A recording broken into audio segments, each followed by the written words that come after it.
Laura, so nice to have you here. Nice to be here. I need to tell our audience that I went online and I saw the video that your son did.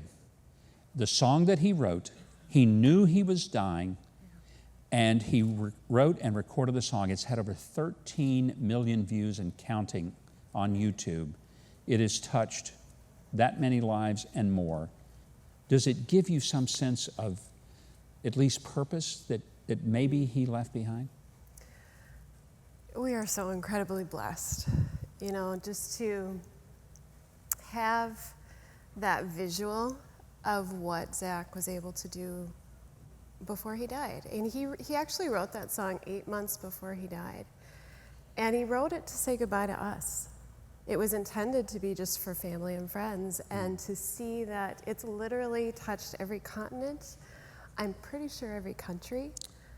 We've heard from people all over the world, and I still hear from them every day, and it's been almost 5 years since Zach died.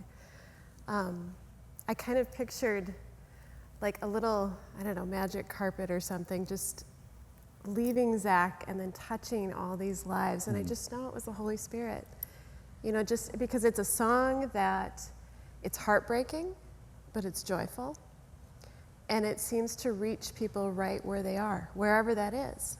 Well, it touched me, and I must tell you that when I watched it, I was tearing up. I'm telling you, it is emotional. We got a little clip of it. I want to show it. It's called Clouds, and let's watch it. Maybe someday I'll see you again. We'll float up in the clouds and we'll never see the end. We'll go up, up, up, but I'll fly a little higher. Go up in the clouds because the view's a little nicer up here. My dear, it won't be long now. It won't be long now.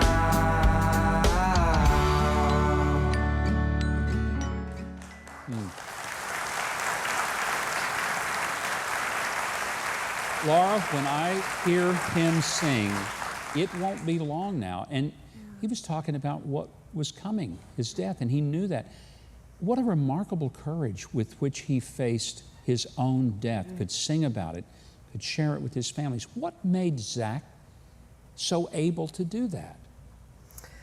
You know, I think I've had a lot of time now to think about that and reflect on that, and I think for Zach, he always started in a place of love.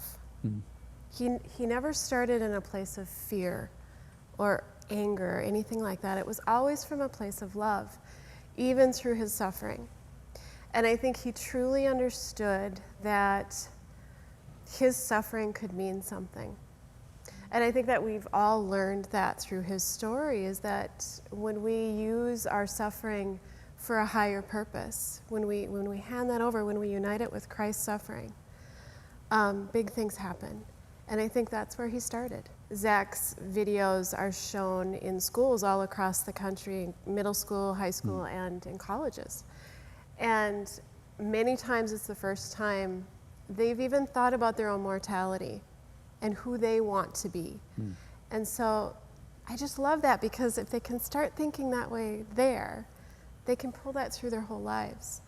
So I hear that often, and that's, I think, probably, it was hard to believe at first that his song could touch people in that way. But again, that's where I see the Holy Spirit, is like God took a dying boy from a small town in Minnesota, and he did that. Zach was barely 18 years old, had just really turned 18 when he passed away. And I think what I appreciate about the way you tell the story is that it's honest. This is not a, oh, Zach got cancer and we prayed and we all felt great and everything was fine and we never shed a tear. Because that's not real. Nobody could relate to that. And your story was one of step by step and dealing with the grief and facing it honestly. I think that's what makes it a valuable story to tell. Thank you. I think that's probably the highest compliment you could pay the book. That was my intent. I understood that with all the beautiful things that happened and all the wonderful video that's out there, it was really easy for people to look at our family and think, well, they just have it all together. We didn't. And I really wanted people to sort of see under the hood a little bit and see what a struggle it was, but also see how faith played in that struggle. Because if we could share that story, then people could connect with it. And they could say, well, if they can do that, and if they could do it that way, then that's open to me too. And that's the story I wanted to share.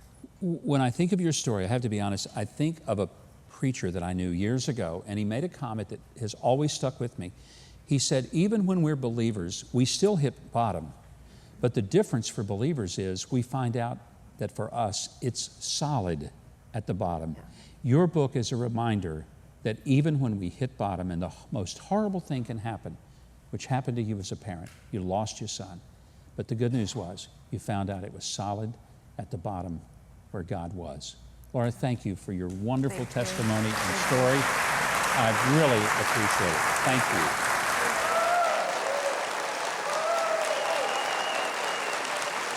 What a powerful story. Well, it was great having Laura on the show, and if you want to contact her or obtain her inspiring book, Fly a Little Higher, as well as discover Zach's touching legacy, visit laurasobiech.com.